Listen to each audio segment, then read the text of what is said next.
सो अभी तक हम लोग ने न्यूटन्स के फर्स्ट लॉ के बारे में पढ़ा। फर्स्ट लॉ बेसिकली अगर हम शॉर्ट समरी दें तो फर्स्ट लॉ बेसिकली ये कहता है, अगर हम हिंदी में नॉर्मल लैंग्वेज में एक लाइन में समझें फर्स्ट लॉ को, तो फर्स्ट लॉ सेज दैट कि कोई भी बॉडी अगर रेस्ट पे है तो वो रेस्ट में रहना पसंद करेगी, और अगर कोई बॉडी मोशन में है तो वो मोशन में रहना पसंद करेगी, अनटिल एंड अनलेस उस पर कोई हम एक्सटर्नल फोर्स अप्लाई ना करें। मीन्स अगर हम एक्सटर्नल फोर्स अप्लाई कर देते हैं तब वो अपना स्टेट चेंज करेगी, नहीं तो वो अपने स्टेट में ही रहना पसंद करेगी। फर्स्ट लॉ को हम लॉ ऑफ इनर्शिया भी कहते हैं। ये तो हो गई फर्स्ट लॉ की बात। अब हम देखते हैं न्यूटन्स का सेकेंड लॉ। मोशन के 3 लॉज होते हैं, first law, second law and third law. First law हम पढ़ चुके हैं, उसके बारे में जान चुके हैं, उससे कुछ क्वेश्चन प्रीवियस वीडियोस में सॉल्व कर चुके हैं। अगर आपको उसके बारे में पढ़ना है तो ऊपर आई बटन में लिंक दी गई है, आप वहाँ जाके उसको देख सकते हैं। अब हम देखते हैं न्यूटन्स का सेकेंड लॉ, जो कि है 8.4 second law of motion. First law में हमने ये पढ़ा था कि अगर हम किसी भी ऑब्जेक्ट पे हम एक्सटर्नल फोर्स अप्लाई करते हैं जो कि अनबैलेंस्ड नेचर का हो। अब अनबैलेंस्ड और बैलेंस्ड फोर्स क्या होते हैं, ये हमने प्रीवियस वीडियो में देख चुके हैं। अगर आपको नहीं पता, अगर आप पढ़ना चाहते हैं तो इसकी भी लिंक आपको मिल जाएगी ऊपर, वहाँ से आप रेफर कर सकते हैं। ओके, सो फर्स्ट लॉ में हमने ये पढ़ा था कि कोई भी ऑब्जेक्ट को अगर मतलब अनबैलेंस्ड फोर्स, एक्सटर्नल फोर्स दिया जाए तो उसमें वेलोसिटी आ जाती है, उसको हम एक्सेलरेट कर सकते हैं, उसकी वेलोसिटी चेंज कर सकते हैं। मतलब कि हमने ये भी पढ़ा था कि वेलोसिटी चेंज करना मतलब कि कम ज़्यादा करना, उसको धीमा तेज करना, वो हम कर सकते हैं। लेकिन अब हम पढ़ेंगे इस वीडियो में या फिर हम सेकेंड लॉ ऑफ मोशन में कि जो हम फोर्स लगाते हैं उसका क्या इफेक्ट पड़ता है उस मोशन पे। तो सबसे पहले रीड करते हैं कि what is saying. The first law of motion indicates that when an unbalanced external force acts on an object, its velocity changes, that is, the object gets an acceleration. Means हमने first law में ये पढ़ा कि अगर हम किसी भी object को एक फोर्स देते हैं जो कि अनबैलेंस्ड हो, तो जो ऑब्जेक्ट है वो वेलोसिटी चेंज कर देता है, एक एक्सेलरेशन मतलब एक्सेलरेट हो जाता है। We would now like to study how the acceleration of an object depends on the force applied to it and how we measure a force. अब हम सेकेंड लॉ में ये पढ़ने वाले हैं कि हम उस फोर्स को कैसे मेजर करते हैं और वो फोर्स एक्सेलरेशन पे कैसे डिपेंड करता है। मीन्स हमने फर्स्ट लॉ में तो ये पढ़ लिया कि अगर हम फोर्स अप्लाई करते हैं तो उससे बॉडी एक्सेलरेट हो जाती है, लेकिन कैसे एक्सेलरेट होती है, उस फोर्स को मेजर कैसे करते हैं, और जो एक्सेलरेशन है वो फोर्स पे कैसे डिपेंड करता है, वो हम इस लॉ में पढ़ेंगे। अब हम कैसे पढ़ेंगे, सबसे पहले तो हम जो अपने डेली लाइफ के डे टू डे एग्जाम्पल्स हैं उसको हम देखते हैं। तो let us recount some observation from our everyday life. कुछ एवरीडे लाइफ के एग्जाम्पल्स हम देखते हैं। सबसे पहले, during the game of table tennis, if the ball hits a player it does not hurt him. On the other hand, when a fast moving cricket balls hit a spectator it may hurt him. इसका मतलब ये है कि अगर हम कोई tennis ball ले लें, हम टेनिस खेल रहे हैं और अगर टेनिस की बॉल अगर किसी को लग जाती है तो उसकी ज़्यादा चोट नहीं लगती, उसको हर्ट नहीं करता। लेकिन वहीं दूसरी तरफ अगर किसी को क्रिकेट बॉल लग जाती है मारते टाइम, तो वो उसको काफ़ी गहरी चोट लग सकती है।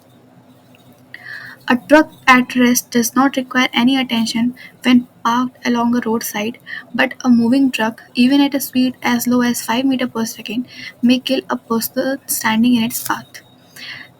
अगर कोई रास्ते पे ट्रक खड़ा हुआ है जो कि मूव नहीं कर रहा है, बस नॉर्मली खड़ा हुआ है, तो उससे हमें कोई फ़र्क नहीं पड़ेगा। लेकिन अगर कोई मूविंग ट्रक है, ट्रक अगर मूव कर रहा है, भले ही वो कम से कम स्पीड में मूव करे, यानी कि अब 5 मीटर पर सेकंड की स्पीड से मूव करे, लेकिन अगर कोई सामने उसकी व्यक्ति आ जाए, कोई इंसान आ जाए, तो वो उसको हर्ट कर सकता है।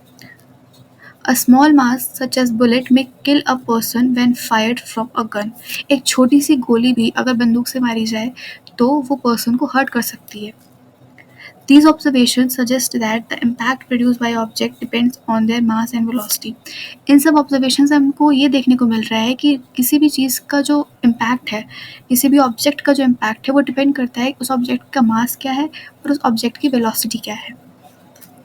जैसे कि अगर फर्स्ट एग्जांपल में देखें कि क्रिकेट वाला एग्जांपल, कि टेनिस बॉल हमें नहीं लगती लेकिन क्रिकेट बॉल लग जाती है, क्यों? Because of its mass. एक ट्रक है, अगर वो शांत खड़ा है, मतलब रेस्ट की स्टेट पे है, तो उससे हमें फ़र्क नहीं पड़ेगा। लेकिन अगर वहीं पे अगर वो स्पीड से, अगर मोशन में उसकी वेलोसिटी भी 5 मीटर पर सेकेंड है, तो वो हमें हर्ट कर सकता है। क्यों? वेलोसिटी की वजह से। तो हमने ओवरऑल ये देखा है एग्जाम्पल से कि किसी भी ऑब्जेक्ट का जो इम्पैक्ट है वो मास और उसकी वेलोसिटी पर भी डिपेंड करता है। Similarly, if an object is to be accelerated, we know that a greater force is required to give a greater velocity. वहीं हम ये भी अपने जानते हैं कि अगर किसी चीज़ को हमें ग्रेटर वेलोसिटी देनी है, हमें किसी चीज़ को ज़्यादा देर से या ज़्यादा तेज़ उसको भगाना है, उसको ज़्यादा तेज़ से एक्सेलरेट करना है, तो हमें उतना ज़्यादा फोर्स भी लगाना ही होगा। अगर हमें किसी बॉडी को सिर्फ थोड़ा-सा खिसकाना है, थोड़ा धीमे से, तो उसको कम फोर्स देंगे। अगर हम चाहते हैं कि थोड़ा बॉडी ज़्यादा तेज़ से मूव करे, तो उसको हमें ज़्यादा फोर्स देनी पड़ेगी। In other words, there appears to exist some quantity of importance that combines the object's mass and velocity. या दूसरी लैंग्वेज में या फिर दूसरे वर्ड्स में हम ये कह सकते हैं कि कुछ ना कुछ इंपॉर्टेंस होती है एक ऑब्जेक्ट के मास और उसकी वेलोसिटी का, जो कंबाइन करके इफेक्ट पैदा करती है। One such property called momentum, उसी एक प्रॉपर्टी को हम मोमेंटम कहते हैं। One such property called momentum was introduced by Newton.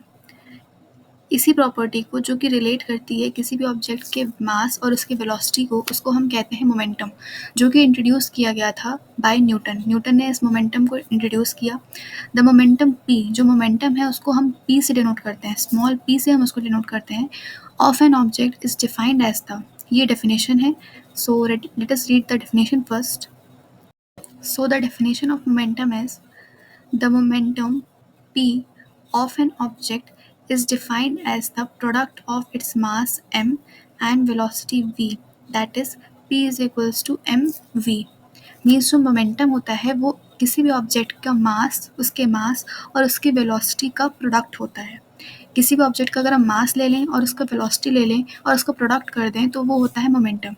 Formula of momentum is p is equals to M V. P मतलब होता है मोमेंटम, मोमेंटम को p से डिनोट करते हैं, और m मतलब मास एंड v मतलब velocity. The formula for momentum is p is equals to mv। Momentum has both direction and magnitude. Momentum जो होता है वो, उसके पास डायरेक्शन भी होती है और मैग्नीट्यूड भी होता है। Its direction is the same as that of velocity v। Momentum का वही डायरेक्शन होता है जो वेलोसिटी का डायरेक्शन होता है। यानी कि अगर वो, जैसे क्वेश्चन में अगर दिया गया है कि वेलोसिटी का डायरेक्शन, वही मोमेंटम का भी डायरेक्शन होगा। The SI unit of momentum is kilogram metre per second. जो SI यूनिट होती है वो मोमेंटम की, वो होती है kilogram metre per second. Since the application of an unbalanced force brings a change in the velocity of the object, it is therefore clear that a force also produces a change of momentum। इसका मतलब ये कि हमने ये देखा कि जो, अगर हम फोर्स अप्लाई करते हैं तो ऑब्जेक्ट की वेलोसिटी पे चेंज आता है। हमने फर्स्ट लॉ में यही पढ़ा था ना कि अगर हम अनबैलेंस्ड फोर्स लगाते हैं तो किसी भी ऑब्जेक्ट की वेलोसिटी पे चेंज आता है। इससे ये साफ साफ क्लियर होता है कि जो फोर्स है वो मोमेंटम को भी चेंज करता है। मीन्स जो फोर्स है वो मोमेंटम पे भी डिपेंड करता है, या मोमेंटम फोर्स पे भी डिपेंड करता है। जैसे फोर्स अगर हम लगाएं तो ऑब्जेक्ट की वेलोसिटी चेंज होती है, वैसे ही फोर्स से डिपेंडेंट करता है मोमेंटम। अगर फोर्स को हम चेंज करेंगे तो मोमेंटम भी चेंज होगा। Force also produces change in momentum. Let us consider a situation in which a car with a dead battery is to be pushed along a straight road. It gives a speed of 1 meter per second, which is sufficient to start a engine. Means एक situation consider करते हैं, एक car है जिसके पास battery नहीं है, means dead है battery उसकी, उसको हमें धक्का मारना है और इतना ताकि उसकी स्पीड जो है वो 1 मीटर पर सेकेंड हो जाए, जो कि सफिशिएंट है किसी इंजन को स्टार्ट करने के लिए।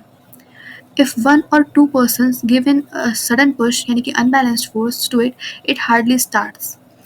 But a continuous push over some time results in a gradual acceleration of the car to this speed.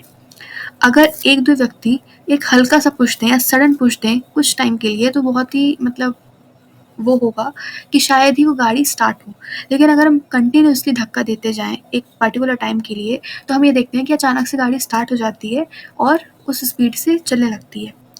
It means that the change of momentum of the car is not only determined by the magnitude of the force but also by the time during which it is given।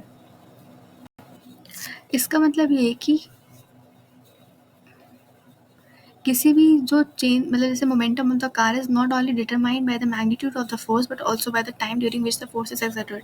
Means जो car का जो momentum है वो सिर्फ इस पर depend नहीं करता कि जो हमने फोर्स लगाया उसका मैग्नीट्यूड क्या है या कितना तेज़ी से हमने फोर्स लगाया। फोर्स का मैग्नीट्यूड भी डिपेंड नहीं करता, बट उस पर भी डिपेंड करता है कि कितने टाइम तक हमने उस फोर्स को लगाया। Not only depends upon the magnitude but also the time duration. It may then also be concluded that the force necessary to change the momentum of an object, इसका मतलब ये है कि किसी भी ऑब्जेक्ट का जो मोमेंटम है वो ना सिर्फ उसके मैग्नीट्यूड पे डिपेंड करता है बट टाइम रेट पे भी डिपेंड करता है कि कितने टाइम तक या कितने टाइम ड्यूरेशन तक हमने उस फोर्स को लगाया, उस फोर्स को एक्सर्ट किया। सो ओवरऑल अगर हम सेकेंड लॉ की बात करें तो the second law of motion states that the rate of change of momentum of an object is proportional to the applied unbalanced force in the direction of force. Means अगर overall हम second law की बात करें तो जो rate of change of momentum है किसी भी ऑब्जेक्ट का वो प्रोपोर्शनल होता है किसी उस पे अप्लाइड किया गया फोर्स पर। Means rate of change of momentum, momentum का जो रेट ऑफ चेंज है वो डायरेक्टली प्रोपोर्शनल होता है उस पर अप्लाई किए गए अनबैलेंस्ड फोर्स पर।